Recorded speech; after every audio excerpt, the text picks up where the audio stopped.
Thank you. Dr. Dukes Daves, take it away. So good afternoon to the full task force of Prince George's Forward, and certainly to our listening public. As always, we're delighted that you've joined us as we continue to do the work of innovative and transformative thinking for Prince George's County post-COVID-19. Today, we have a pretty full agenda. We'll hear from our county executive, the Honorable Angela D. Alsobrooks, and then we'll have a series of presentations that will be led by our co-chair, David Velasquez, on the short-term recommendations, or what we're referencing as visions for tomorrow. We do want to thank our public for all of the comments you made, the emails that you sent us as we presented our actions today. The 38 quick win recommendations that the county executive approved and are now in progress. So with that, what I'd like to do is just remind you of a few things, that this meeting is being recorded, and the recording will serve as the official minutes of the Prince George's Forward Task Force, as confirmed again by the Office of Law. The recording will be on the website at www.princegeorgesforward.com. That's PRINCEGEORGESFORWARD.com. So please, as you want to review the minutes, log on to the website and you'll be able to do that. And then we would also continue to encourage you to send any comments that you have or questions to our email address at pathforward, PATHFORWARD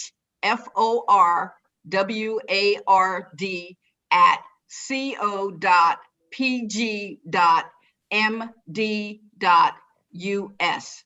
And now I'd like to turn it over to Mr. Velasquez to introduce our county executive, the Honorable Angela D. Alsobrooks. Dr. Dukes, thank you, and welcome to everybody, both all the task force members and members of the public that are listening. As Dr. Dukes has said, all your comments are very, very welcome, have been very, very helpful, and want to thank all the task force members for your dedication to this task. It's taken a lot of time. Today's a very exciting day because we're moving into the being able to talk about the short-term recommendations, which is the second phase of this. But before we do that, very, very grateful and glad to have with us the Honorable Angela Alsobrooks, the County Executive for Prince George's County. She's been intimately involved in the work that we've been doing, and also been very, very helpful in making sure that the recommendations we've come up with are being implemented as well. So with that, County Executive, I'll turn it over to you. And you're on mute, Madam County Executive. All right, that should be helpful, right? Is to take this off. I'm so sorry for that. Good afternoon, everyone. First of all, I have to say how good it is to see all of your faces here on this platform. I haven't seen a number of you in person in a while, and it's just so great to see you. I also want to begin, of course, by thanking our co-chairs, Dr. Charlene Dukes and David Velasquez, for their amazing leadership. They are wonderful leaders in their own right. But I am just so honored to have had them lead this particular group for us. They're doing a great job. And I want to just say very personally how grateful I am to each of you for your leadership.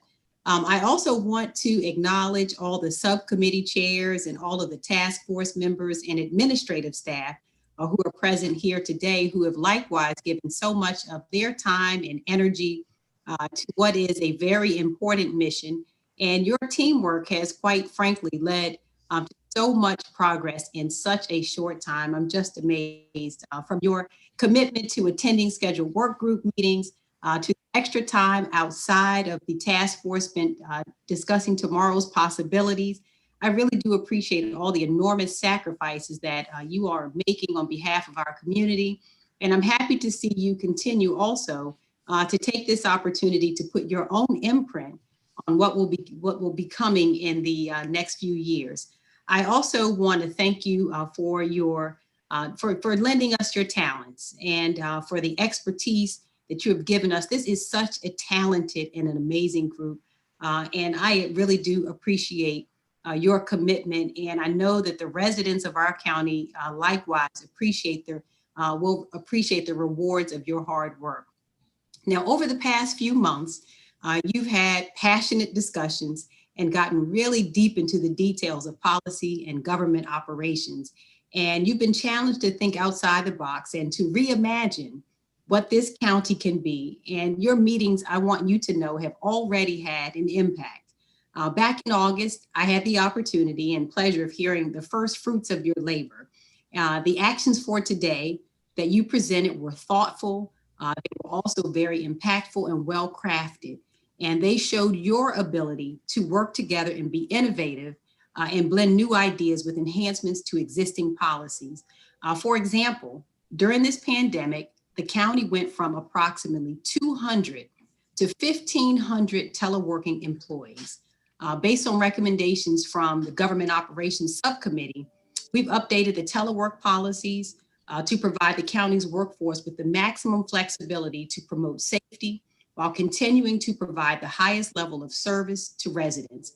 In addition, the county is also converting stored physical documents to an electronic format to make sure that we're able to facilitate remote working and to streamline current business processes. You should know that to date, because of your work, 3 million pieces of paper have been digitized. And I want you to know what a marvelous thing this is for our directors who have said this is long overdue. Since the beginning of the pandemic, the health department likewise stood up a hotline, a call center utilizing health department employees. Those employees are also needed in their normal programs, which are critical to the health and well-being of our residents. And thanks to the recommendation from the Health Recovery Subcommittee, we've transitioned the hotline call center to an automated call number that has a prompting system. This allows residents to call the published phone number and receive recorded test site locations and hours, test results.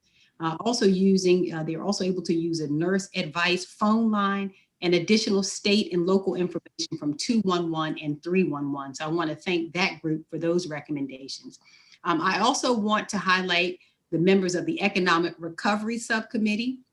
They worked in partnership with the Department of Public Works and Transportation and its leadership team to develop a recommendation to provide increased access to transportation for essential workers in the county by expanding services on the bus and county-oriented bus program. This recommendation has already, you should know, been implemented and has increased service frequency by 30 minutes on 13 high occupancy county operated bus lines. And we launched Saturday service on several lines as well. They've also provided residents on low ridership routes access to an on-demand micro-transit service similar to Uber and Lyft, and it's called Prince George's Link. So I want to thank that subcommittee for that recommendation. Our Education Recovery Subcommittee helped us enhance distance learning, which we now know is really going to be needed even longer than we anticipated in the county with a universal laptop program, allowing us to better bridge the digital divide and ensure our students can learn effectively and safely from home. And our Health and Human Services Recovery Subcommittee has helped us better coordinate our food distribution programs. And we look forward to the upcoming community mask campaign also that our Office of Community Relations will help coordinate. And these are just some of the many programs and initiatives that we're implementing now in the coming weeks to move Prince George's County forward. And of course, this came from your recommendations. That's why I'm excited today, and I was really looking forward to this meeting to hear how you build on these innovative first set of recommendations with your visions for tomorrow. The recommendation for changes that can be implemented by the end of the fiscal year are ones that I'm really looking forward to hearing. And now, when you were given this challenge, we wanted you to reimagine Prince George's County's education systems and government operations of the future, and how they could benefit all of our residents. And we ask you to design a county where residents had access to quality and affordable health care and social services, stable enough to support all who needed our assistance. And so we charged you to consider how we could attract more businesses to be a part of Maryland's economic engine. And I'm so eager to hear your ideas because I know this group is fully up to the task. Now, as we go forward, I ask that you continue to channel this spirit of collaboration and creativity and take it to the next stage. I think some people on this call liked before when I said, I just wanted you to go crazy and to go wild with it. And I think that's exactly what you all did, was to really step in it, to be very creative and to give us your long-term ideas for a redefined future that will reimagine a Prince George's County that works even better for all of our residents. So again, I want to thank all of you so much for your hard work, all that you have put into this task force. I know that it really hasn't been easy. These Zoom calls look easier than they are.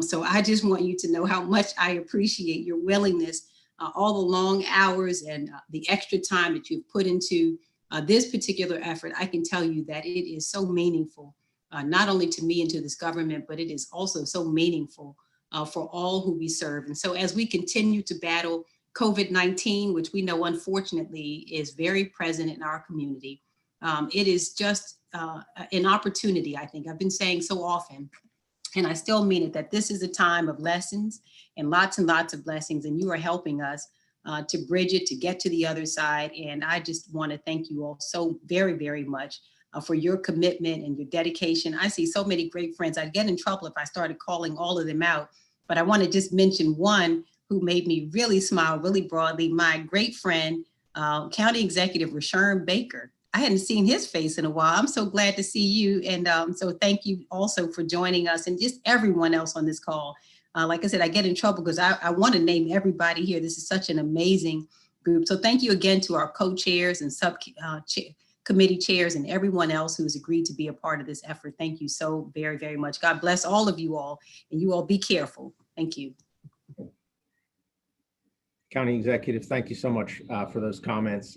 Especially thank you, on behalf of the whole committee, the whole task force, for your support.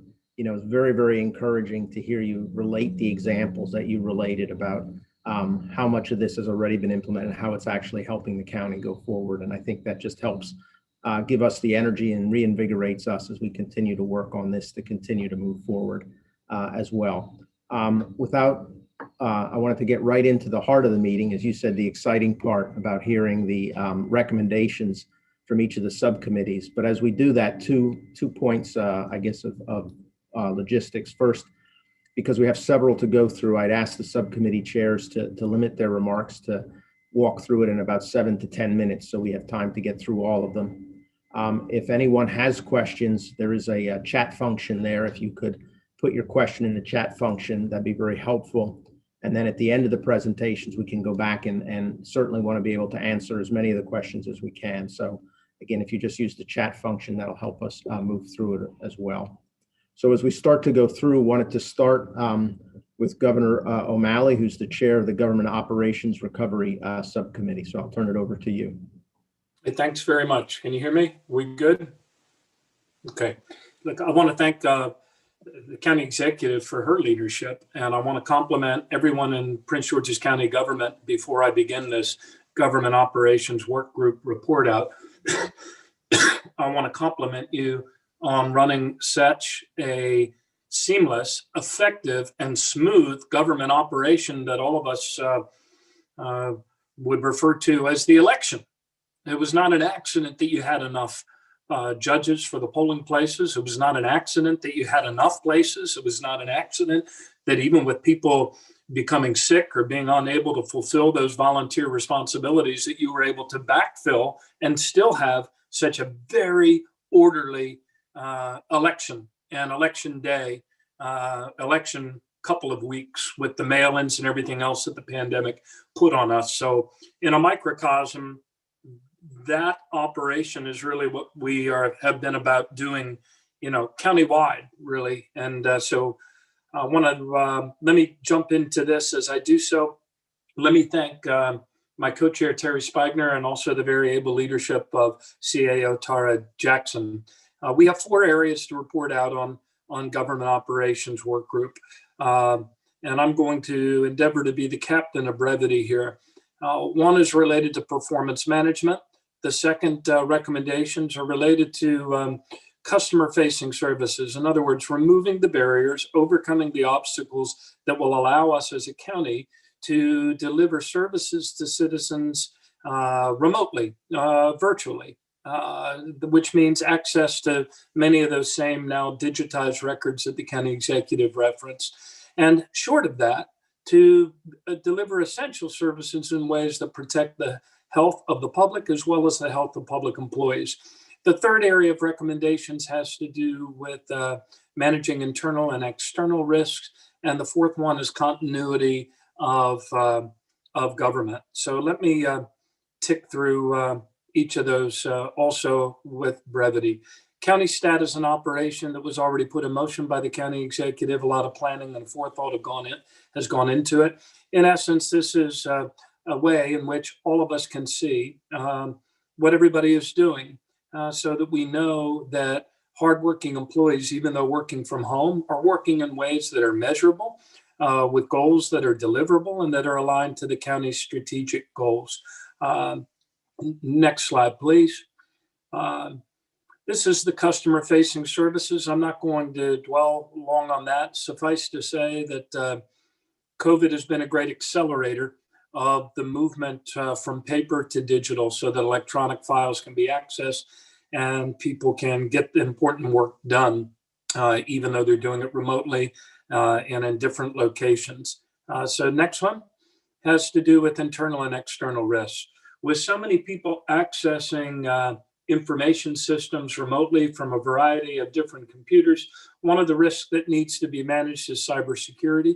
So we've made a number of recommendations around training for that to increase employee awareness. The other ones has to do with a different sort of awareness, and that is the increased stress and the mental health issues that COVID can give rise to as people try to juggle, homeschooling and remote work and all of the other things. So providing better training to managers to identify that. Next slide, please.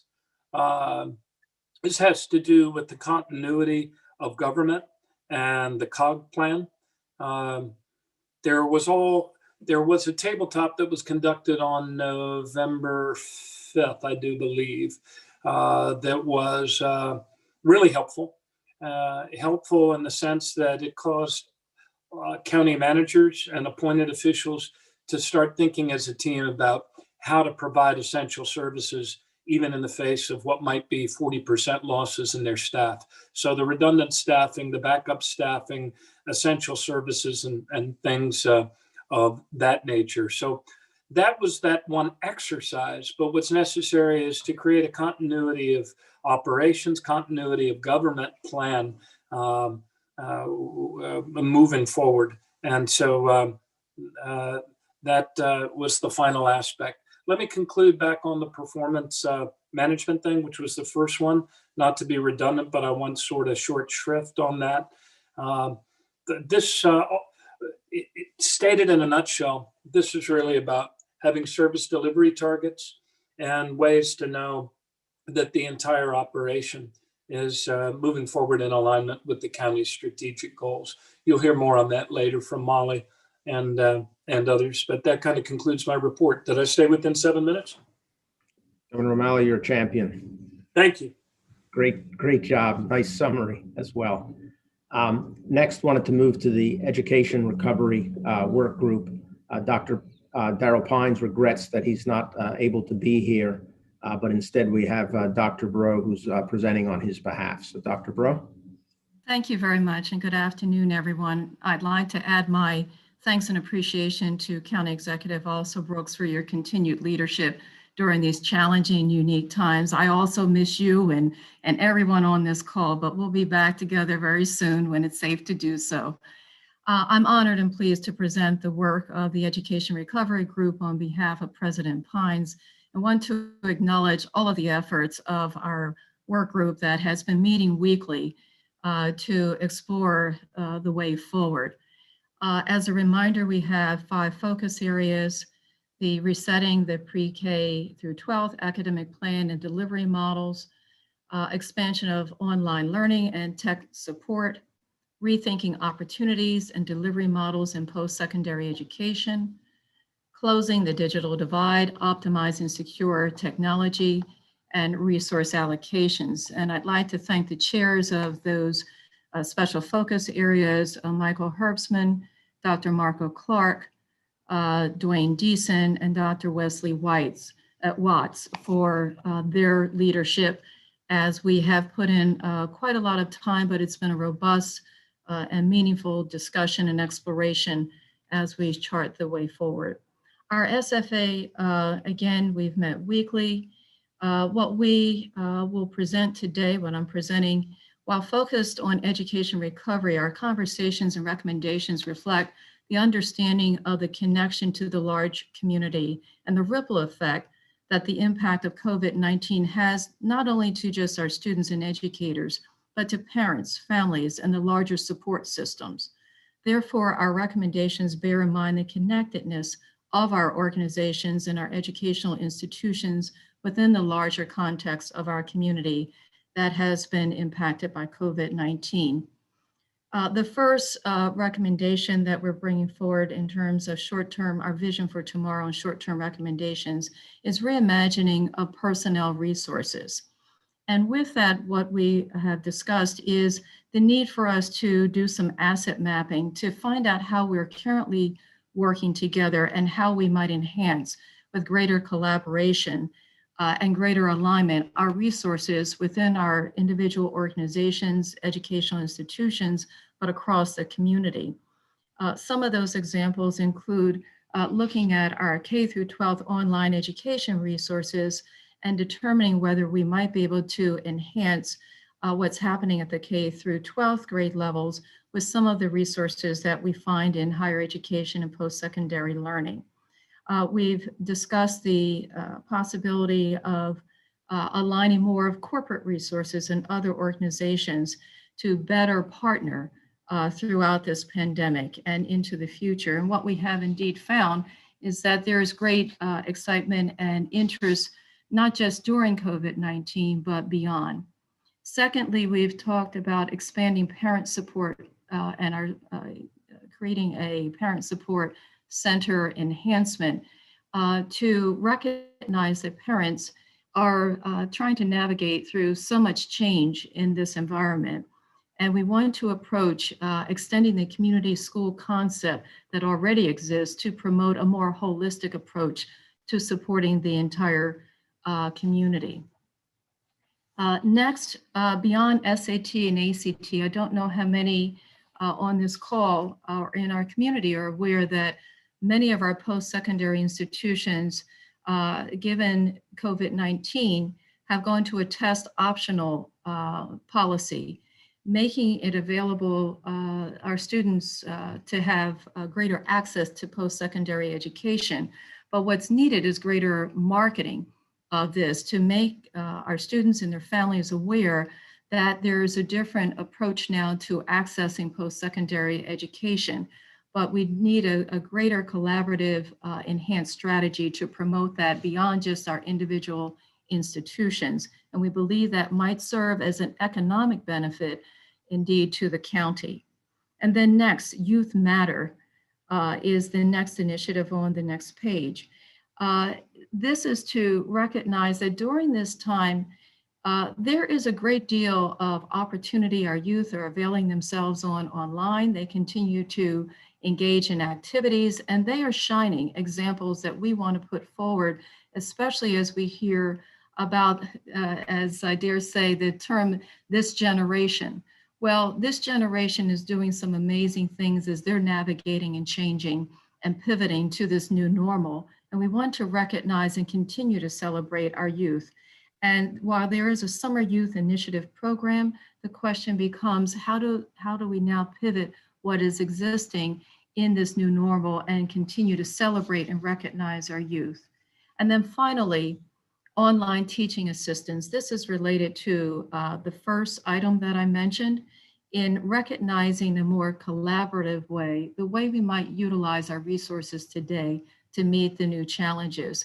And one of those specific areas that we zeroed in on is online teaching assistance to provide greater supports in the classroom, whether it be online or in classroom learning to make sure we're utilizing resources such as our teacher prep programs and our students who are going through those programs in a different way to serve as peer mentors, teaching assistants, and supporting the learning environments.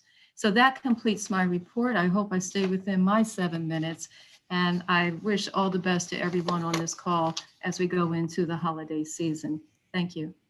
Dr. Breaux, thank you. Thank you for that good summary as well. And next, wanted to turn to the Human Services and Social Services Recovery Subcommittee, chaired by Ms. Rosie Allen Herring. Good afternoon, everyone, and thank you, Mr. Chair and Madam Chair, and certainly to our county executive. Thank you for your tremendous leadership. The Human and Social Services Recovery Group is really comprised of phenomenal individuals from all walks of life in terms of the public sector, the private sector, and of course, with the awesome leadership of my co-chair, Dr. George Askew, and the team of David Sloan. I do want to acknowledge that we have quite a few, but we will still certainly adhere to the brevity that's called forth for today. We have 11 areas of focus and recommendations with our 4 specific focus areas that have been led around the data that you see that is being led by Judge Sheila Adams, strengthening our public-private partnerships led by Diana Leon Brown, and identifying individual and family needs in real time, which is led by Aaron Bradley. And what you'll notice on the bottom with regards to equity in addressing our vulnerable communities is something that is being done by all the focus areas all across the board. So I want to thank everyone, and many of our members are on today. We can go to the next slide. Of our 11 recommendations, again, the county executive has been gracious in her leadership. We did not try to go too crazy, Madam County Executive, but we did want to just understand the breadth and depth of what's happening when it comes to our human and social services within the county. All of our recommendations, and I will not go through all of them, are data-driven, evidence-based, dealing with the social determinants that are here for us in this county. On this page, you can see that we're looking to reinforce efforts to provide safe housing. We understand that domestic violence, and certainly much more with regards to mental health, has been a product of our COVID effort. Many of the issues that we address under the social services group have really been there all along. We recognize that many of these issues and challenges existed long before COVID. But what we do recognize that in the midst of COVID, many of these challenges have been simply exacerbated. And because of that, we feel the need to be able to share them, not only in the short term, but also in the long term as well. We look at food distribution. Again, there is a great number of efforts happening in the county all around. When it comes to food distribution, we want to ensure that we're able to leverage and harness much of that goodwill and being able to do it in a much more strategic fashion. And of course, when it comes to COVID-19 and the information that is coming from the county that helps shape and inform many of our residents, we want that web page to be much more user-friendly so that individuals who go to that page are able to ascertain not only where the county is, but where those resources are that they may be able to access while they find themselves in need. Next slide. Foster care, again, one of the things that COVID has presented to us have been perhaps not so much loopholes, but where we have opportunity that perhaps we didn't think of before. When we think about many of our young adults who are aging out of foster care, going on into adulthood as an independent individual, we noticed that during COVID, of course, many of those supports that have been there have not necessarily manifested themselves. And so we find ourselves looking at trying to fix that gap in our service system that allows many of those who will be aging out to simply not be put out without any kind of undergirding or support. Our faith-based and nonprofit community, again, that is a sector that is a large part of who we are as Prince George's County. We are pleased to say that we have so many individuals on our subcommittee that work in this arena. Reverend Tony Lee, I think I saw Dr. Joanne Browning, and certainly Pastor Jenkins bring the breadth and depth of all that's there. One of the things that we're looking at is how so many of our faith-based partners are able to demonstrate that impact in a monetized fashion. I think many times we see them as nice to have and things to do, bleeding hearts who care deeply about the community, but there is an economic impact to what they do and how they pour into our communities. And finally, when we look at our elderly population, we look at many of our elderly have underlying conditions and find themselves probably more isolated than others while we're going through this crisis. And here we have an opportunity to make certain that they don't feel the effects of isolationism and that they are able to get the supports that they need as we try to ensure that we prepare them for the moment that we're able to come out of the crisis. Next slide. And as we move forward as part of the economic indicators here, we are able to understand that evictions and many of our citizens who've had a loss of income, they've also dealt with the effects of what that means to their family life. And of course, with many of the public policy measures that are in place around evictions and unemployment, we're looking at the data around how do we certainly prevent those detrimental effects of what's happening from loss of income from being able to creep their way into many of our families. We're looking for helping with ongoing rental assistance. And of course, we're looking at creating a unified database of human resources that are human services resources that are available to those who find ourselves in need. As I've shared before, when we look at all of the data tells us, and we can go to the next slide, that again, many of the issues that were there before, we look at data from March to April, for example, with the number of families that applied for SNAP benefits. They went from about 600 or so in 1 month to over 30,000 in another month, a 632% increase. That shares that because of COVID, many of our families find themselves in need that traditionally would not necessarily have been there. And finally, we look at the property tax default anticipation effort. Many of our families, again, because of loss of income or find themselves with economic challenges, may not be able to pay their homeowner taxes. And because of that, we don't want individuals to lose their home that for many, especially our seniors that may be paid in full, but find themselves just simply on the other end of this particular crisis. And finally, all-weather docking stations. That helps build out our work when it comes to looking at a food czar. When we look at coordinating and leveraging all of the opportunities that are available to us, we want to make certain that we're using all of the data that's available to us, including geospatial information systems that allows us to look at the county as a whole and to be able to pinpoint where those most needed spots are and where we can direct those resources to have the greatest impact. So again, these are our 11 short-term visions for today and tomorrow that we look forward to sharing, of course, as we interact with the county professionals who give us their time each and every day. So with that, I yield back to you, Mr. Chairman. Ms. Allen Herring, thank you for that report and update.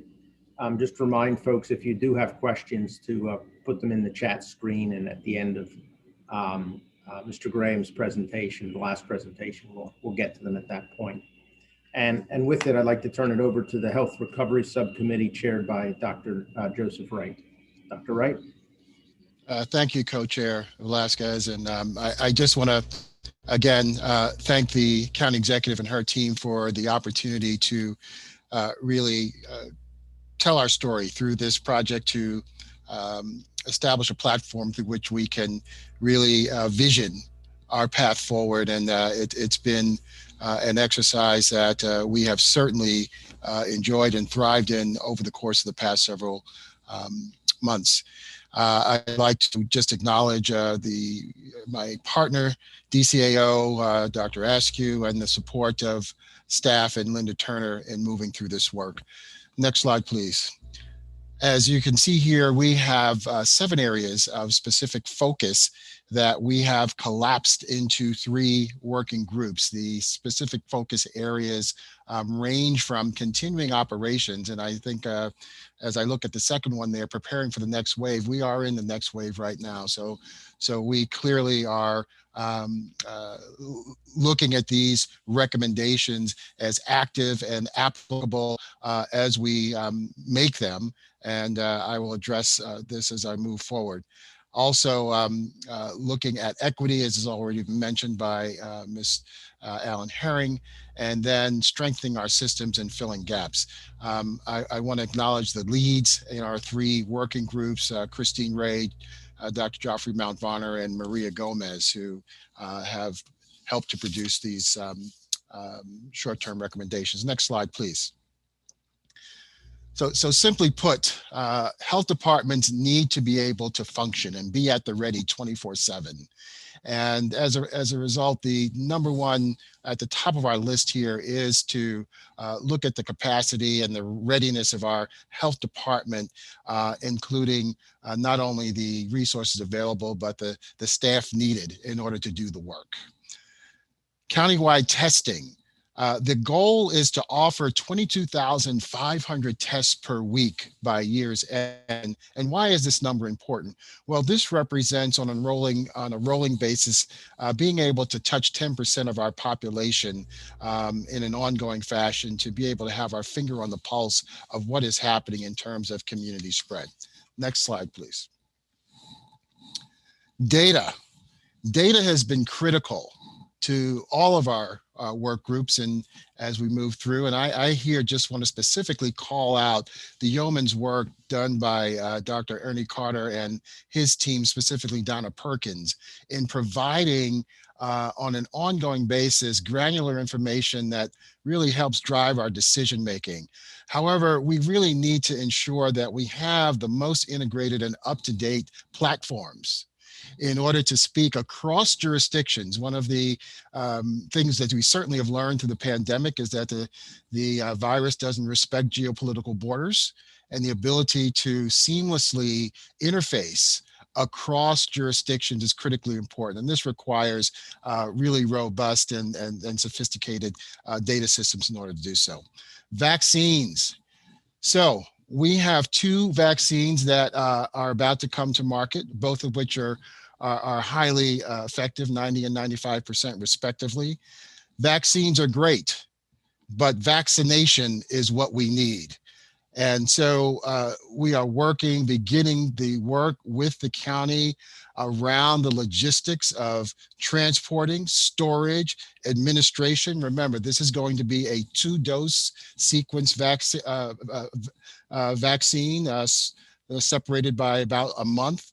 And then recording, which is a very important element, recording within the county's existing database of our uptake with regard to the vaccine program. This is an example of a very active and ongoing effort that literally is being managed and put together right now. And we fully expect to be on the ground running with this very shortly. Next slide, please.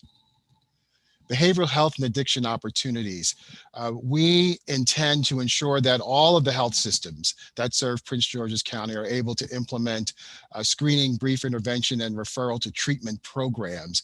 And this activity really dovetails on the county executive's commitment that was announced at the outset of Prince George's Forward, commitment to behavioral health and addiction through a capital investment. So we're very excited about programmatically building into the health system infrastructure programming that will align with that commitment. Creative hiring and recruitment, actually being able to talk about career development within public health in Prince George's County so that we can attract the kind of talent, the kind of multilingual talent that will look at a public health career in the county is something that we deem as critically important. And then last one. So the concept of public health emergency preparedness is basically a concept that is an all hazards preparedness. We're going through a pandemic right now, but our public health apparatus and our infrastructure must be prepared for quick response for all types of hazards and to prevent negative outcomes, especially for our most vulnerable citizens. So this concludes the 7 recommendations that we're bringing forward today, and I'll be happy to answer any questions in the Q&A session. Thank you. Dr. Wright, thank you. Thanks for that work and those recommendations. And last group to turn it over, I want to turn over to the Economic Recovery Work Group, and I'll turn it over to Mr. Thomas Graham. Mr. Graham. Thank you. Good afternoon, everyone. First of all, I would like to start by thanking all my team members who work very, very hard. I heard earlier Some groups meet once a week. We meet multiple times a week. So we have a very energetic group. The leadership and guidance provided by DCAO Angie Rogers has been very helpful, in addition to their entire economic development cluster. And then finally, Brandon Starks, who keeps me in line. So I appreciate all he does. We have a great team, the county executive. I appreciate you recognizing the recommendation, quick win recommendation on mass transit. But I'd have to say a lot of that work was provided by Corey Neal, who's one of my co-leads, and then also Anthony Foster from your team. So thank you. Our process, we went through 9 interviews with various agencies and consulting groups to come up with our short-term win recommendations. And before you see the 7 areas of focus that we worked on. Next slide, please. So our first recommendation has to do with regulatory permitting process. We have a lot of expertise within our group, and we've spent a lot of time in this area. And I noticed in a report from Montgomery County, some of the same opportunities that we saw in Prince George's County, they also identified in Montgomery County. But really that has to do with reducing timeframes and systematic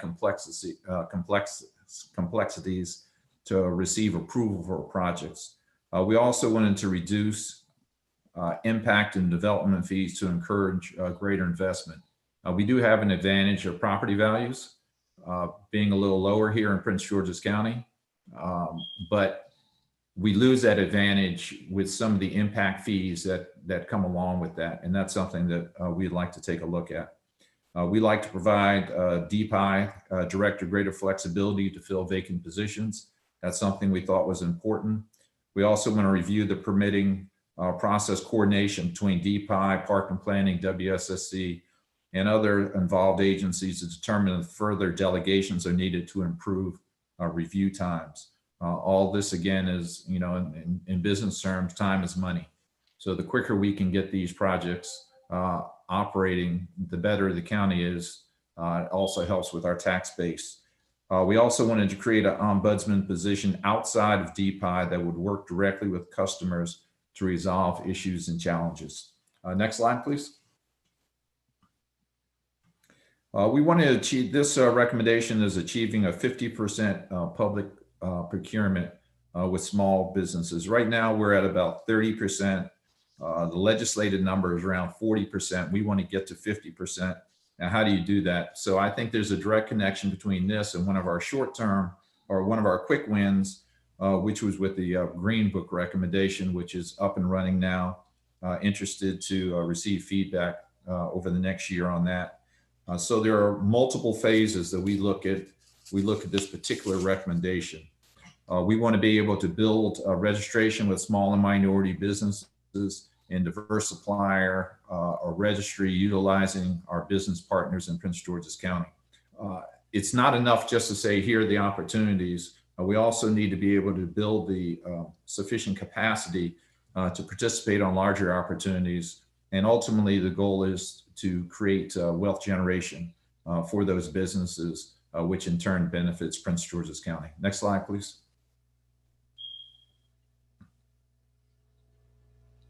DPI Customer Satisfaction Survey. In Prince George's County, we want to continue to be an economic driver for the state of Maryland. In order to achieve this goal, a culture of customer service must continue to be developed. The survey will establish a baseline and metrics for future performance. The survey should reveal were timelines met, were cost projections accurate, and are further customer education workshops needed. Currently, those are done, but because of some of the challenges, I think there may be need for some more education in that particular area. Next slide, please. Develop tourism communication strategy. We want to be able to highlight the assets of the county. Examples of those would be National Harbor, would be professional college sports, and the arts. But the whole purpose of this is to be able to build a stronger brand for Prince George's County in the future and build our tourism industry. Next slide, please. So our final recommendation has to do with the economic development, communications, and marketing strategy, needing to provide greater focus to some key industries. And those industries today are the federal government, business services, technology centers, data centers would fall under this particular area. That's a big opportunity that we feel that's taking place in Prince George's County today, or could take place in the county today. Health and life sciences and some other opportunities could be in the areas of logistics and warehousing and the retail sector. So our next steps, we'll continue to work on our long-term recommendations.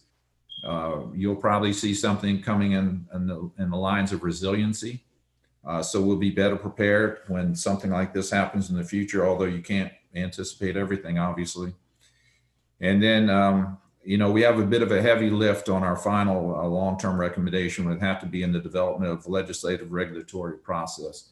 Again, trying to make sure that Prince George's County continues to be the economic driver for the state of Maryland. So with that, I conclude my report. Thank you very much. Mr. Graham, thanks. And I think everybody can see on the screen that one of our next jobs is as a task force, all the members to take a vote to advance the visions for tomorrow, short-term recommendations to the county executive. Before we do that, though, two things. One, at first, I see we at least have one question from Dr. Dukes, but answer any questions anyone has. And then also provide County Executive Brooks if there's any remarks she would like to make before we take the vote of the task force. So we'll start with questions, and let me turn it over to Dr. Dukes. Good afternoon again, everyone. And I did have a question for Dr. Wright, and it's really with regard to the vaccine. Earlier, when we had our public meeting, you spoke about this notion of vaccine hesitation, and knowing that the vaccine is coming, do you think that will still be an issue, and will it impact residents feeling safe to take the vaccine? Well, thank you for that question, Dr. Dukes. The good news is that since that conversation we had at our last public meeting, as I said, 2 candidate vaccines have come onto the market with very high efficacy and safety. And so I think that we can move forward with socializing the idea that we have tools that are safe and available for administration. However, as I said, having access to the vaccine is not the same as vaccination. Especially, I am concerned that this is a 2-dose vaccine, so that efficacy is really only going to be maximal if folks get both doses. And so we do have, from a communication standpoint, work to do to assure the public, educate the public. We first have to, frankly, educate ourselves. There are some logistic requirements, particularly around storage, needing to be very cold. I think folks have probably heard that in the public space, that we have to get through. So in answer to your question, I think the good news is that both the Pfizer and Moderna vaccine candidates have come in at a very, through phase 3 with very high level of safety that we can reassure the public around. Thank you for that. And I have a second question for you too, again, Dr. Wright. Over the weekend, I know that I was getting a number of messages on my cell phone about opting into this exposure app and this contact tracing. Is that something that the committee would recommend that as a county that we do a communications plan to ensure that our residents would comply with that? Well, again, I received the same notices. It was actually a request coming from the county, and I was pleased to see it.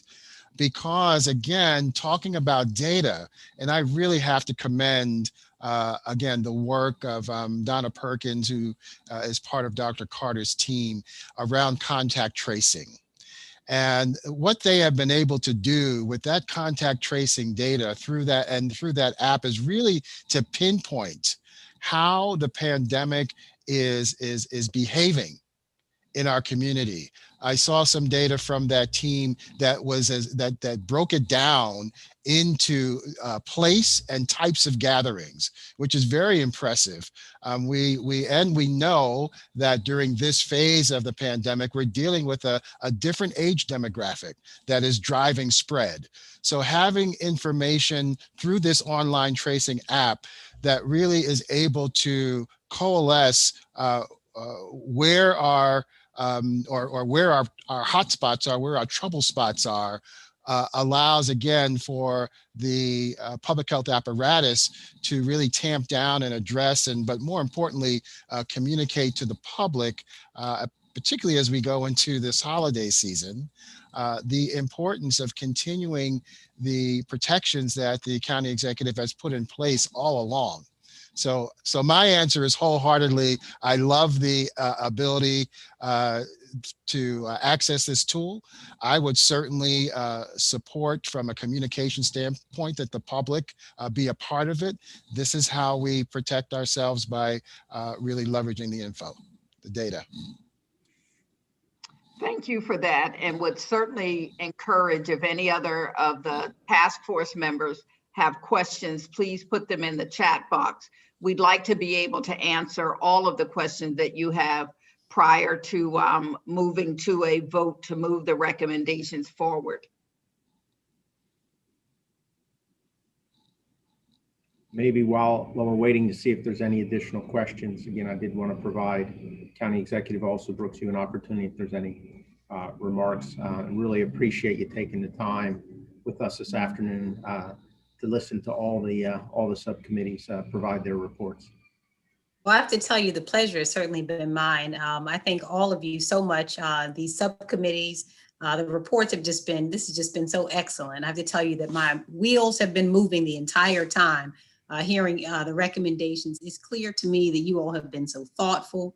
And I also just appreciate the expertise and experience that is demonstrated in the recommendations that you have made. And so I look forward to receiving those recommendations and look forward also to implementing those recommendations. And I have to tell you, this year has just been, I think we confess that it's been a fairly exhausting year for all of us, but it has been so productive that I'm just grateful that we have the opportunity to implement the kinds of recommendations that you have suggested. And these are the recommendations that quite honestly reflect the work that is needed to be done for a very long time. And I think COVID-19 has given us the opportunity anew to really look at all of the areas that we believe will further strengthen our community. So I thank you so much again for your time and effort. Thank you for your commitment. I know that you all are very, very busy, but I am certainly so grateful for the attention and time you've given to this effort. And I know that our residents will be better off because of it. So thanks again. And I look forward to receiving these recommendations and then implementing them forthwith. So thank you so much, everybody. And if I don't get to talk to all of you in this same forum, I hope that you all have an absolutely wonderful holiday season. I can tell you, please do listen to your county executive. I jokingly say that my dad is my toughest constituent. He's not always as compliant. So I hope that you all please do listen to me and put your health and safety first, and just continue to be vigilant and to care for yourselves and for your families. So thank you again. And to our co-chairs, I really just can't say enough. Thank you all so very, very much. County Executive also Brooks, thanks for your leadership. Thanks for your support as well. We did have another question from Terry Spiegner. I apologize if I mispronounce your name. Since many of the subcommittee recommendations involve information systems and new technologies, has the CIO, Wanda Gibson, been consulted by each subcommittee? And I'll open it to any of the subcommittee chairs who wanted to kind of address that.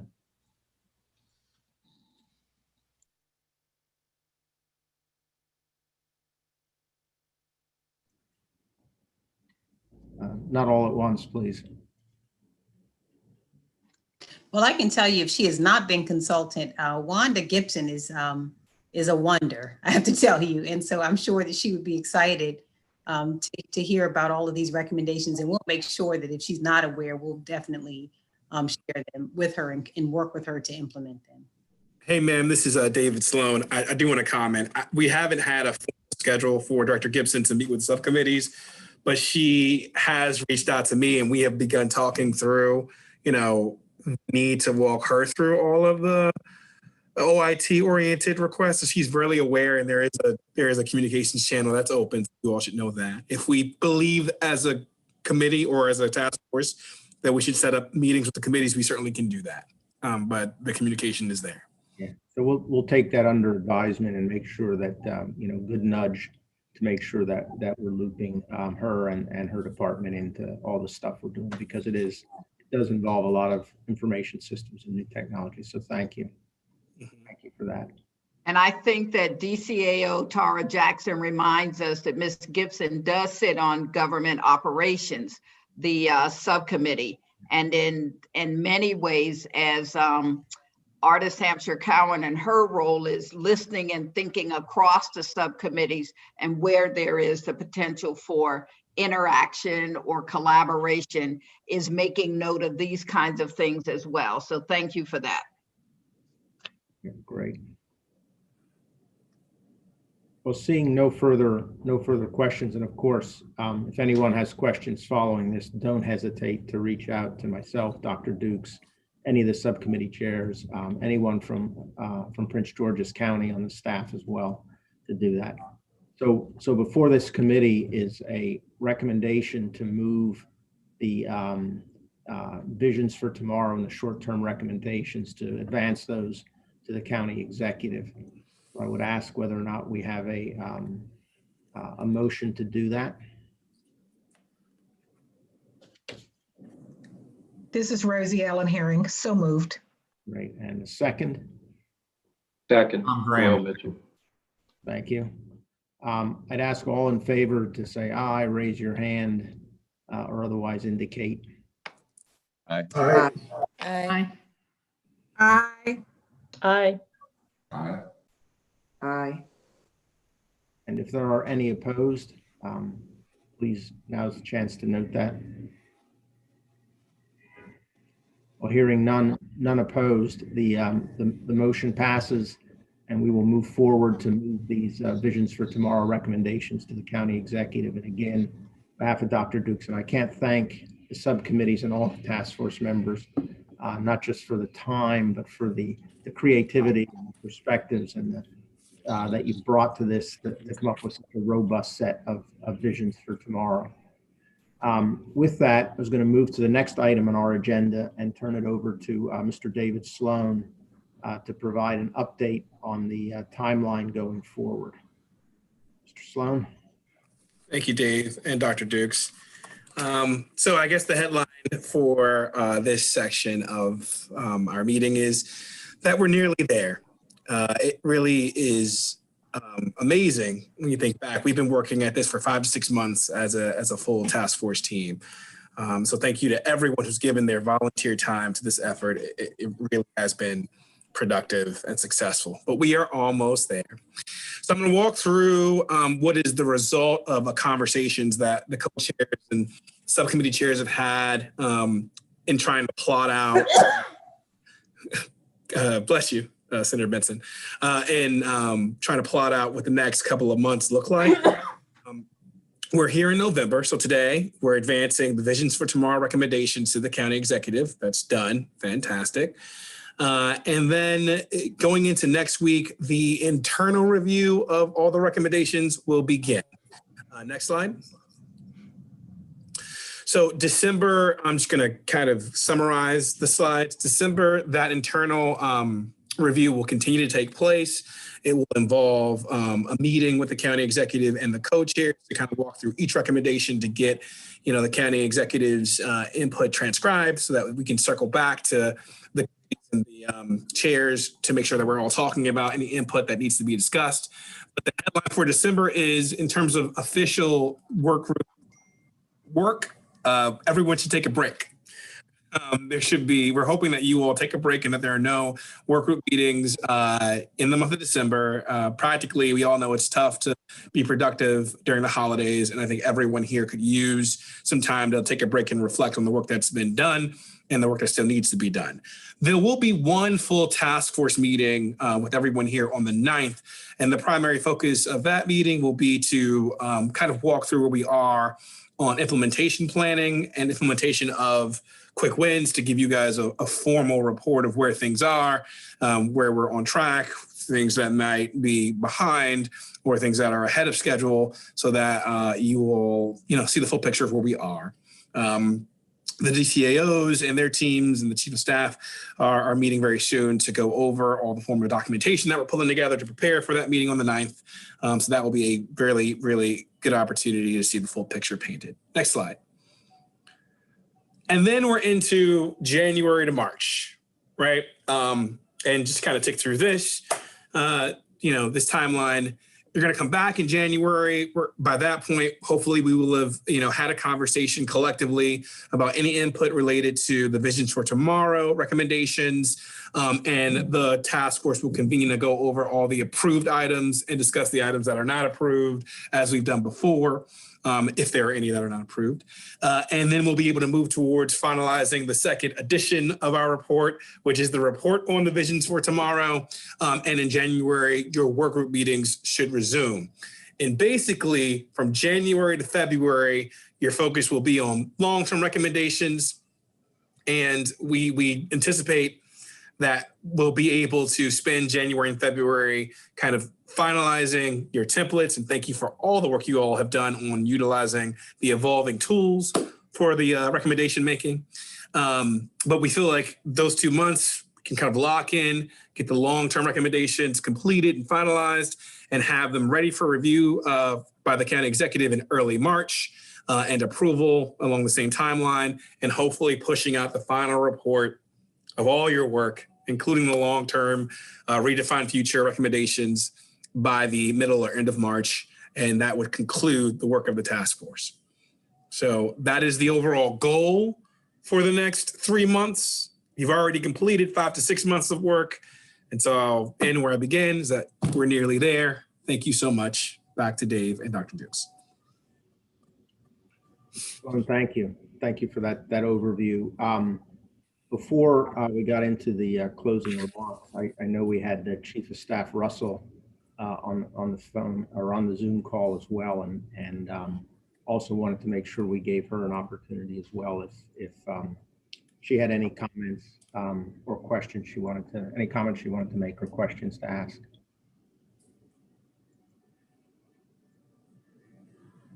Hello. She may have, Dave had to take the opportunity to jump off for a moment. She's been with us most of this meeting and may have had to leave a little early.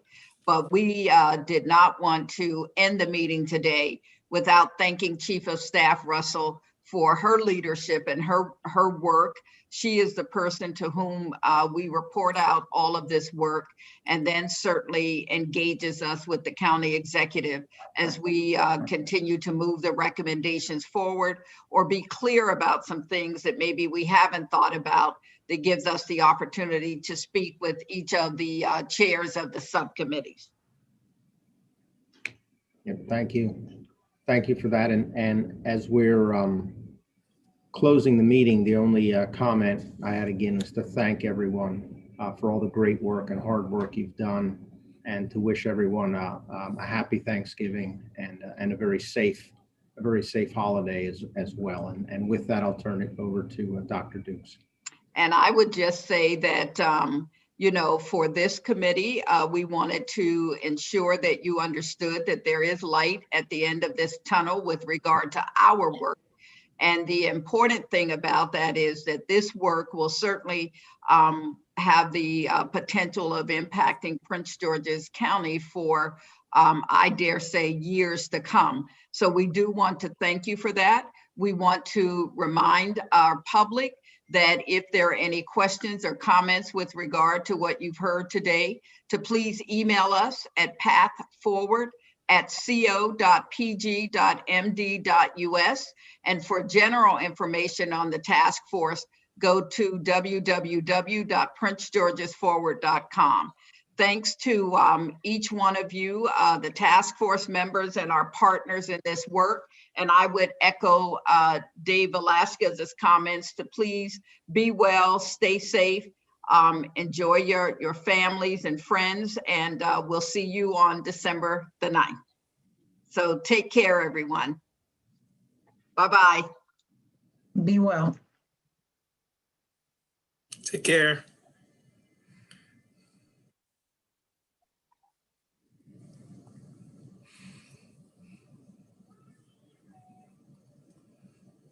Up, I see, I saw